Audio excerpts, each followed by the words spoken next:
Olá, bem-vinda ao meu momento leitura bíblica, a Bíblia narrada. Hoje, 12 de dezembro de 2023. Vamos ler os capítulos 7, 8 e 9 de Romanos. Bora lá? Romanos 7.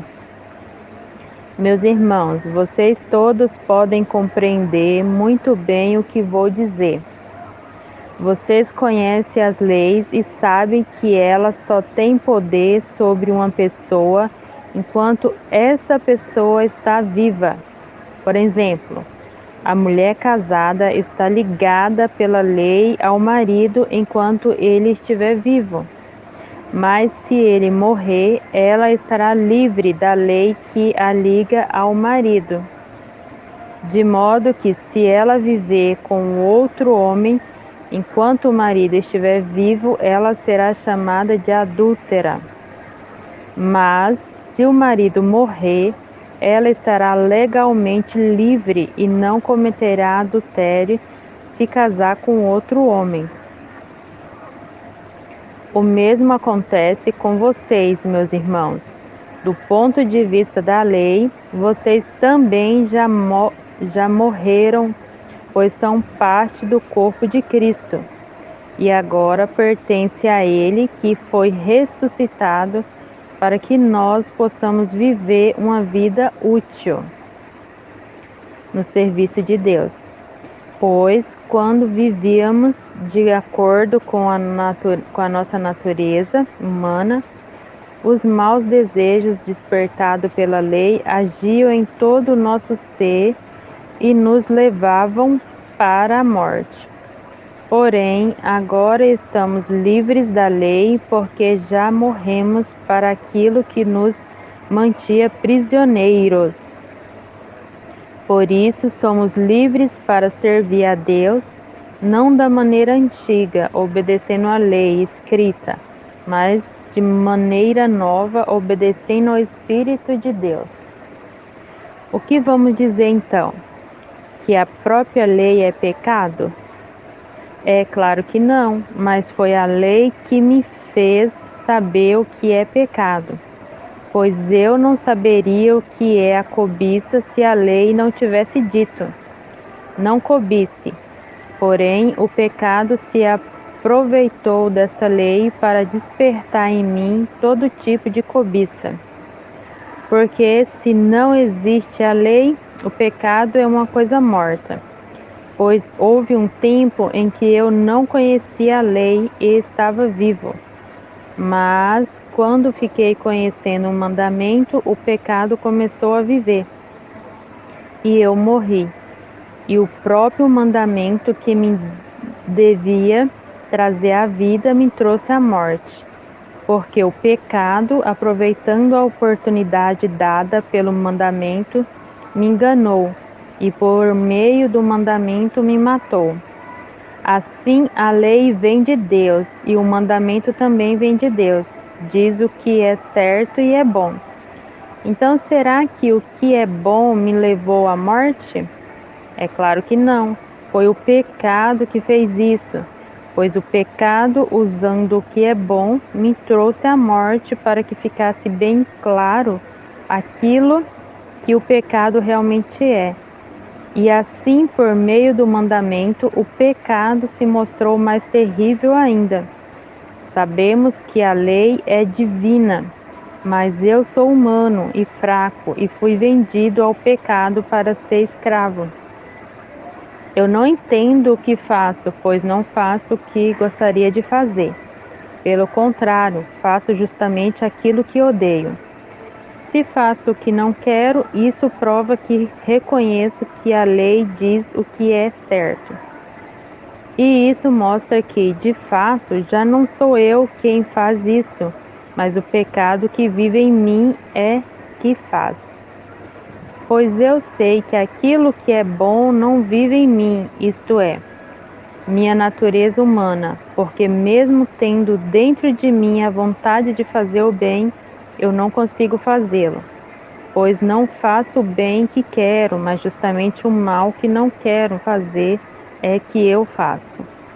Mas se faço o que não quero, já não sou eu quem faço isso, mas o pecado que vive em mim é que faz. Assim, eu sei que o que acontece comigo é isto: quando quero fazer o que é bom, só consigo fazer o que é mal. Dentro de mim, eu sei que gosto da lei de Deus, mas vejo uma lei diferente agindo naquilo que faço. Uma lei que luta contra aquela que a minha mente aprova. Ela me torna prisioneiro da lei do pecado que age no meu corpo. Como sou infeliz, quem me livrará deste corpo que me leva para a morte? Que Deus seja louvado, pois Ele fará isso por meio do nosso Senhor Jesus Cristo. Portanto, esta é a minha situação. No meu pensamento, eu sirvo a lei de Deus, mas na prática, sirvo a lei do pecado. Romanos 8. Agora, já não existe nenhuma condenação para as pessoas que estão unidas com Cristo Jesus, pois a lei do Espírito de Deus, que nos trouxe vida por estarmos unidos com Cristo Jesus, livrou você da lei do pecado e da morte. Deus fez o que a lei não pode fazer, porque a natureza humana era fraca. Deus condenou o pecado na natureza humana, enviando seu próprio Filho, que veio na forma da nossa natureza pecaminosa, a fim de acabar com o pecado.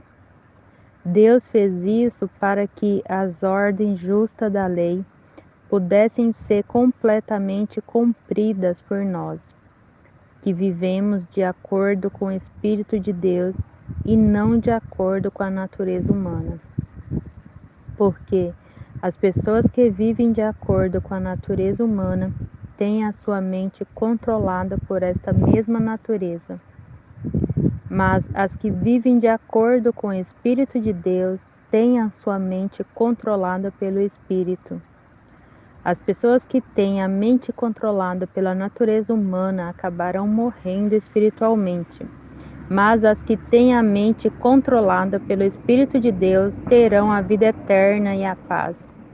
Por isso, as pessoas que têm a mente controlada pela natureza humana se tornam inimigas de Deus, pois não obedecem à lei de Deus e, de fato, não podem obedecer a ela.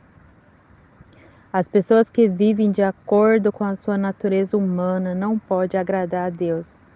Vocês, porém, não vivem como manda a natureza humana, mas como o Espírito de Deus quer, se é que o Espírito de Deus vive realmente em vocês. Quem não tem o Espírito de Cristo não pertence a Ele. Mas se Cristo vive em vocês, então, embora o corpo de vocês vá morrer por causa do pecado, o Espírito de Deus é vida para vocês, porque vocês foram aceitos por Deus. Se em vocês viver o Espírito daquele que ressuscitou Jesus, então aquele que ressuscitou Jesus Cristo dará também vida ao corpo mortal de vocês, por meio do seu Espírito que vive em vocês. Portanto, meus irmãos, nós temos uma obrigação que é a de não viver de acordo com a nossa natureza humana. Porque se vocês viverem de acordo com a natureza humana, vocês morrerão espiritualmente. Mas se pelo Espírito de Deus vocês matarem as suas ações pecaminosas, vocês viverão espiritualmente. Pois aqueles que são guiados pelo Espírito de Deus são filhos de Deus. Porque o Espírito que vocês receberam de Deus não torna vocês escravos e não faz com que tenham medo. Pelo contrário, o Espírito torna vocês filhos de Deus, e pelo poder do Espírito dizemos com fervor a Deus: Pai, meu Pai. O Espírito de Deus se une com o nosso espírito para afirmar que somos filhos de Deus. Nós somos seus filhos e por isso receberemos as bênçãos que Ele guarda para o seu povo, e também receberemos com Cristo aquilo que Deus tem guardado para Ele. Porque se tomamos parte nos sofrimentos de Cristo, também tomaremos parte da sua glória, na sua glória. Eu penso que o que sofremos durante a nossa vida não pode ser comparado de modo nenhum com a glória que nos será revelada no futuro. O universo todo espera com muita impaciência o momento em que Deus vai revelar o que os seus filhos realmente são, pois o universo se tornou inútil, não pela sua própria vontade, mas porque Deus quis que fosse assim. Porém, existe essa esperança. Um dia o próprio universo ficará livre do poder destruidor que o mantém escravo e tomará parte na gloriosa liberdade dos filhos de Deus. Pois sabemos que até agora o universo todo geme e sofre como uma mulher que está em trabalho de parto. E não somente o universo, mas nós que temos o Espírito Santo como o primeiro presente que recebemos de Deus. Nós também gememos dentro de nós mesmos enquanto esperamos que Deus faça com que sejamos seus filhos e nos liberte completamente. Pois foi por meio da esperança que fomos salvos, mas se já estamos vendo aquilo que esperamos, então isso não é mais uma esperança, pois quem é que fica esperando por alguma coisa que está vendo? Porém, se estarmos esperando alguma coisa que ainda não podemos ver, então esperamos com paciência. Assim também, o Espírito de Deus vem nos ajudar na nossa fraqueza, pois não sabemos como devemos orar, mas o Espírito de Deus, com gemidos que não podem ser explicados por palavras, pede a Deus em nosso favor. E Deus, que vê o que está dentro do coração, sabe qual é o pensamento do Espírito, porque o Espírito pede em favor do povo de Deus e pede de acordo com a vontade de Deus. Pois sabemos que todas as coisas trabalham juntas para o bem daqueles que amam a Deus, daqueles a quem Ele chamou de acordo com seu plano. Porque aqueles que já tinham sido escolhidos por Deus, Ele também separou, a fim de se tornarem parecidos com seu Filho. Ele fez isso para que o Filho fosse o primeiro entre muitos irmãos. Assim, Deus chamou os que havia separado, não somente os chamou, mas também os aceitou. E não somente os aceitou, mas também repartiu a sua glória com eles. Diante de tudo isso, o que mais podemos dizer? Se Deus está do nosso lado, quem poderá nos vencer? Ninguém, porque ele nem mesmo deixou de entregar o próprio Filho, mas o ofereceu por todos nós. Se ele nos deu o seu Filho, será que não nos dará também todas as coisas? Quem acusará aqueles que Deus escolheu? Ninguém, porque o próprio Deus declara que eles não são culpados.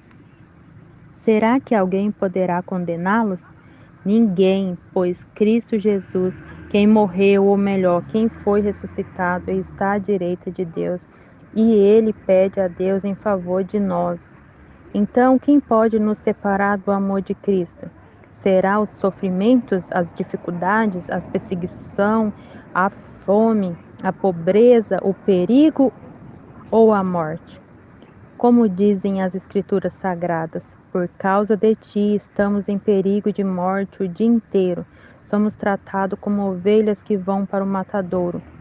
Em todas essas situações temos a vitória completa por meio daquele que nos amou, pois eu tenho a certeza de que nada pode nos separar do amor de Deus, nem a morte, nem a vida, nem os anjos, nem outras autoridades ou poderes celestiais, nem o presente, nem o futuro, nem o mundo lá de cima, nem o mundo lá de baixo. Em todo o universo não há nada que possa nos separar do amor de Deus, que é nosso por meio de Cristo Jesus, o nosso Senhor. Romanos 9. O que eu digo é verdade, sou de Cristo e não minto, pois a minha consciência, que é controlada pelo Espírito Santo, também me afirma que não estou mentindo. Sinto uma grande tristeza e uma dor sem fim no coração por causa do meu povo, que é minha raça e meu sangue.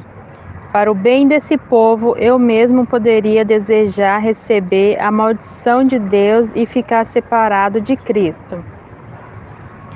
Eles são o povo escolhido por Deus. Ele os tornou seus filhos e repartiu a sua glória com eles.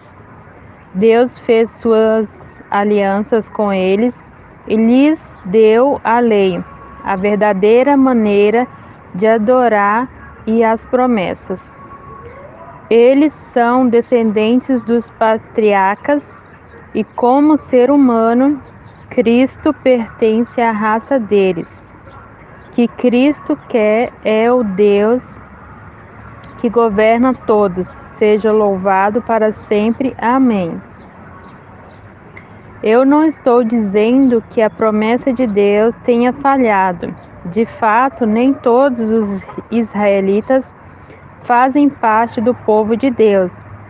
Nem todos os descendentes de Abraão são filhos de Deus.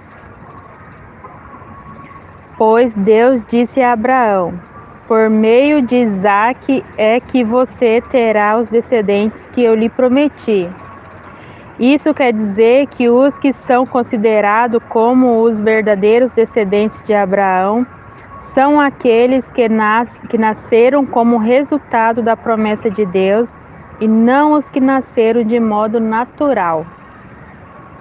Pois quando fez a promessa, Deus disse a Abraão o seguinte: no tempo certo eu voltarei e Sara, sua mulher, terá um filho.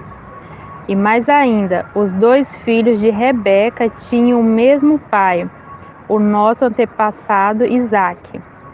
Mas, para que a escolha de um deles fosse completamente de acordo com o plano de Deus, o próprio Deus disse a Rebeca: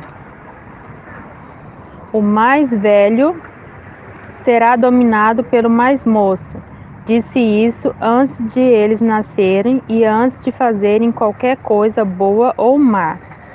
Assim ficou confirmado que é de acordo com o seu plano que Deus escolhe aqueles que Ele quer chamar, sem levar em conta o que eles tenham feito.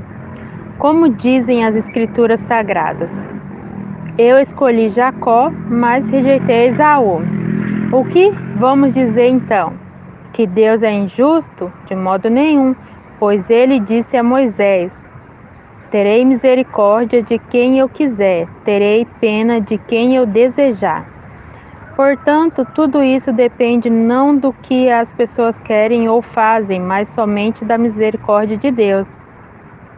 Porque, como está escrito nas Escrituras Sagradas, Deus disse a Faraó: foi para isso mesmo que eu pus você como rei, para mostrar o meu poder e fazer com que o meu nome seja conhecido no mundo inteiro.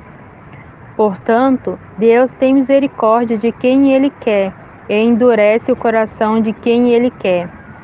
Alguns de vocês vão dizer: se é assim, como é que Deus pode encontrar culpa nas pessoas? Quem pode ir contra a vontade de Deus? Mas quem é você, meu amigo, para discutir com Deus? Será que um pote de barro pode perguntar quem o fez? Por que você me fez assim? Pois o homem que faz o pote tem o direito de usar o barro como quer. Do mesmo barro, ele pode fazer dois potes, um pote para uso especial e outro para uso comum. E foi isso que Deus fez. Ele quis mostrar sua ira e tornar bem conhecido seu poder. Assim suportou com muita paciência os que mereciam o castigo e os que iam ser destruídos. Ele quis também mostrar como é grande a sua glória, que ele derramou sobre nós, que somos aqueles de quem ele teve pena e a quem ele já havia preparado para receberem a sua glória. Pois nós somos aqueles que Deus chamou, não somente os que são judeus, mas também os não-judeus. Isto é o que ele diz no livro de Oséias: aqueles que não eram meu povo eu chamarei de meu povo. A nação que eu não amava chamarei de minha amada. E no mesmo lugar onde foi dito, vocês não são meu povo, ali eles serão chamados de os filhos de Deus vivo. E Isaías disse a respeito de Israel: mesmo que o povo de Israel seja tão numerosos como os grãos de areia da praia do mar, somente alguns deles serão salvos, pois o Senhor julgará logo e de uma vez o mundo inteiro. Como o próprio Isaías tinha dito antes, se o Senhor Todo-Poderoso não nos tivesse deixado alguns descendentes, seríamos agora como a cidade de Sodoma e estaríamos destruídos como Gomorra. O que vamos dizer então? Vamos dizer isto? Os não-judeus que não procuravam ser aceitos por Deus foram aceitos por meio da fé. Porém, o povo de Israel que procurava uma lei para ser aceito por Deus não encontrou o que estava procurando. E por que não? Porque eles procuravam alcançar isso por meio das suas ações e não por meio da fé. Eles tropeçaram na pedra de tropeço, como dizem as Escrituras Sagradas. Veja, estou colocando em Sião uma pedra em que eles vão tropeçar, a rocha que vai fazê-los cair. Mas quem crê nela não ficará desiludido.